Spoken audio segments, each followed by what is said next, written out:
जय श्री कृष्ण। आगे बढ़ते हैं अगले श्लोक की ओर, जो कि है अध्याय 2 सांख्य योग, श्लोक 51, और वो इस तरह से है।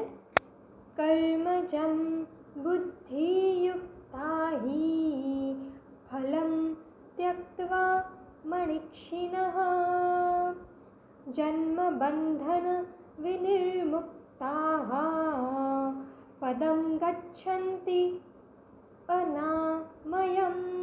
अभी इसके शब्दों का जो है हम मीनिंग समझने की कोशिश करते हैं, अर्थ समझने की कोशिश करते हैं। कर्मजं बुद्धि युक्ताः का अर्थ है सकाम कर्म के कारण भक्ति में लगे। ही फलम त्यक्त्वा का अर्थ है निश्चय ही फल त्याग कर मणिक्षिणः बड़े बड़े ऋषि मुनि या भक्तगण जन्म बंधन विनिर्मुक्ताः जन्म बंधन के सारे जो जन्म बंधन के जो इश्यूज़ हैं उनसे मुक्त हो जाते हैं।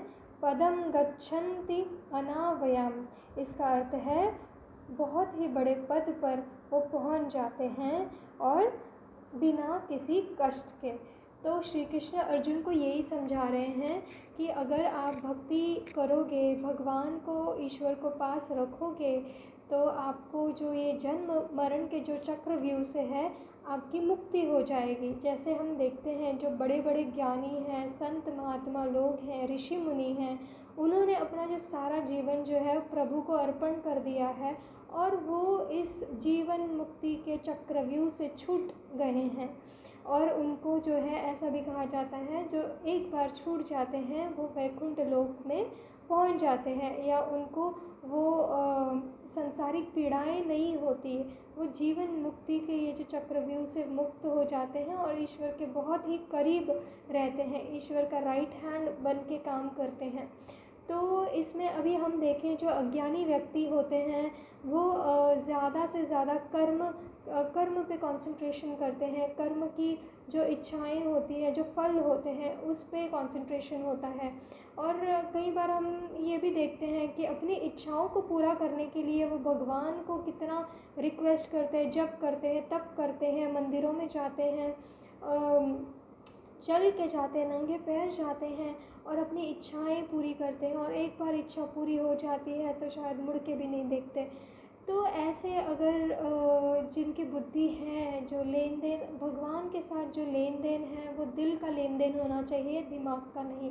दिमाग के लेन देन से भगवान जो है ना वो चतुर सुजान है, उसको हम चीट नहीं कर सकते। तो वो ये कह रहे हैं कि जो दिल का रिश्ता है भगवान के साथ वो जोड़ना है। और अगर हम वैसे भी देखें तो संसार में कितने दुख हैं, जैसे ही हम पैदा होते हैं वैसे ही दुखों का भंडारा जो है वो अपने लिए पिटारा जो है वो खुल जाता है, वो बुढ़ापे तक, वृद्धावस्था तक चलता रहता है। तो क्यों ना हम ये भक्ति का जो मार्ग है और ईश्वर की जो ये प्राप्ति का जो साधन है, हमें वो ये सारी चीज़ें हम क्यों नहीं अपनाएं, और क्यों ना ये इस झंझट वाली दुनिया से हम बाहर ईज़िली निकल पाए। तो भगवान के करीब पहुंचने का एक ही रास्ता है, दैट इज़ कि आपको जो है ईश्वर से सच्चा दिल का जो प्रीत है, सच्ची दिल की जो प्रीत है वो निभानी पड़ेगी। और उसमें फिर आप कोई दो राय नहीं है। बोलते हैं ना एक मयान में सिर्फ एक ही तलवार रह सकती है, दो नहीं। तो ईश्वर के साथ जो प्रीत निभानी है आपको, तो वो एकदम सच्चे दिल की और प्योर प्रीत निभानी है। तो उसके करने से क्या होगा, ये हो सकता है कि आपको जो है वो वैकुंठ प्राप्ति हो सकती है, और जो ये भौतिक मटेरियलिस्टिक वर्ल्ड की जो दुविधाएं हैं उससे आप मुक्त हो सकते हो। कुछ लोग तो ऐसे भी हैं जो भगवान को खुद जैसा मानते हैं, लाइक वो ये कहते हैं कि भगवान और मैं एक हूँ। ऐसे पॉसिबल नहीं है, भगवान भगवान है और हम जो है अनु आत्माएँ हैं। जो मैंने प्रीवियस अपने पिछले वीडियोस में भी आपको समझाया है कि भगवान जो है ये चक्रव्यूह में नहीं आते, जीवन मुक्ति के चक्रव्यूह में नहीं आते, उनका कोई कार्मिक अकाउंट नहीं होता जिस तरह हमारा होता है।